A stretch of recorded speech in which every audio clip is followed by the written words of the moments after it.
So often, poor or inconsistent shots are caused by one or two fundamentals not being done correctly. Firstly, an incorrect grip causes problems. Secondly, poor posture. And third, not paying attention to a correct swing plane are usually the major contributing factors in the inconsistent and misdirected shots. If you look in this still picture, you can see that Chris's finger is protruding here.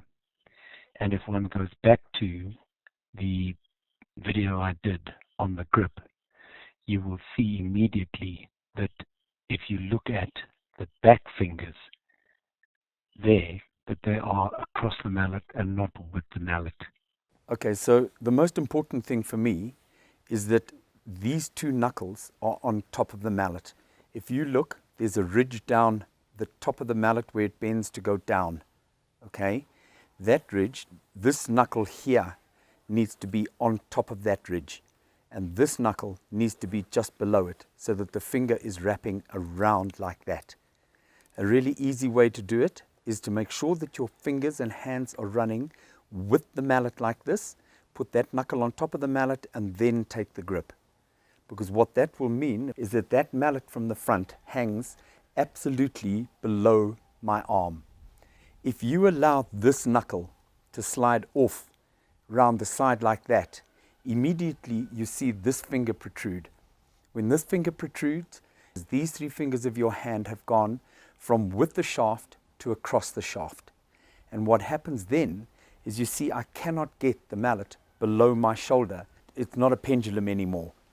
The minute I go back to the proper grip, you see how the head drops and that whole line lines up again. This will have real consequences at the top of the swing. If one looks here, one can see that the angle between the mallet and his forearm is far too much. And this is caused because he now has a muscle on top of the mallet, as I've shown you, because the knuckle has slipped round behind the mallet, and he now has the muscle of his hand on top of the mallet, allowing that mallet to fall over in the swing like this. There's nothing actually to start the mallet swinging, where if you have a correct grip, the knuckle prevents this mallet falling over so far. If one looks at a really great ball striker like Malcolm Borwick at the top of his swing, the angle between his forearm and mallet is far greater, and his mallet is not able to fall over in the swing because this finger here is not protruding. One can only just see the tip of the finger here, and that would mean that he has his knuckle on top of the mallet, and thus this limits the mallet falling over in the swing. If you look at Chris's finger, his finger is wrapped around the mallet there, and that his knuckle is now behind the mallet and not on top of it, allowing that mallet to fall over. The other real problem is in Chris's posture. He rides with a very arched back, and because his back is so arched, to get himself over the ball, he has had to crouch incredibly low with his head, and that collapse at the waist will really cause his hips to freeze, and he will not be able to swing with anything but his arm. If you look at Malcolm, he is much more upright, and because of that, as he swings, his hips are very active as he makes that swing. There you can see them turning back to square in the downswing and back to impact, where Chris will be unable to do so.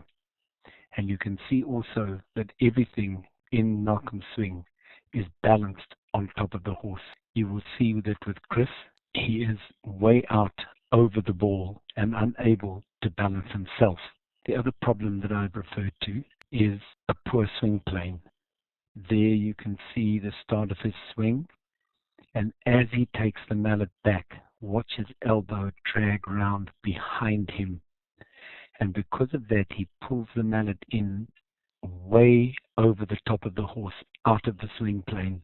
And you can see also how as he drags that mallet behind him, he's throwing his head out over the ball. If one looks at Malcolm, you can see that in his takeaway, the elbow goes straight up, and then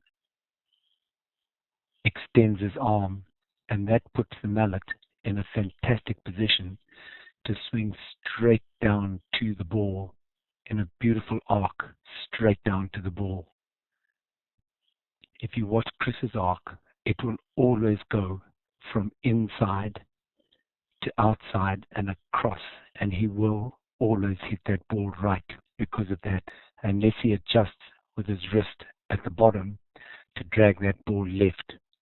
But his normal swing will be to the right because of the swing arc. You will also see that a consequence of that in trying to adjust is a bent arm at impact there, and the mallet going from inside round the ball and back to inside. Look where that follow through is and where the mallet started. If you watch Malcolm, his mallet has gone straight to the ball and straight on out past the horse. So that whole swing arc is a problem with Chris's swing here. If you look from side on, then you will notice also that Chris on the left has stirrups that are a couple of holes too long, and his leg position is much straighter than Malcolm's. Take a look at the angle here compared to Malcolm, who is firstly nicely heel deep and has got that very nice seat and leg position with a bend at the knee. There in the takeaway, watch how Chris's legs are very straight, and at the top of the swing there, he's nicely balanced over his legs, but because the stirrups are too long, he will stay with straight legs right through that swing. And because of that, you can see that he is actually going to fall backwards into the seat because he's trying to balance on those stirrups.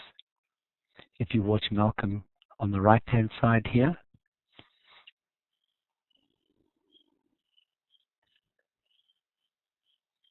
he gets up into the top of his swing with a reasonably straight leg, but because the stirrups are the right length, as he starts the downswing, he drops down into the saddle and back to the original leg position and stays there driving past his foot because he's able to.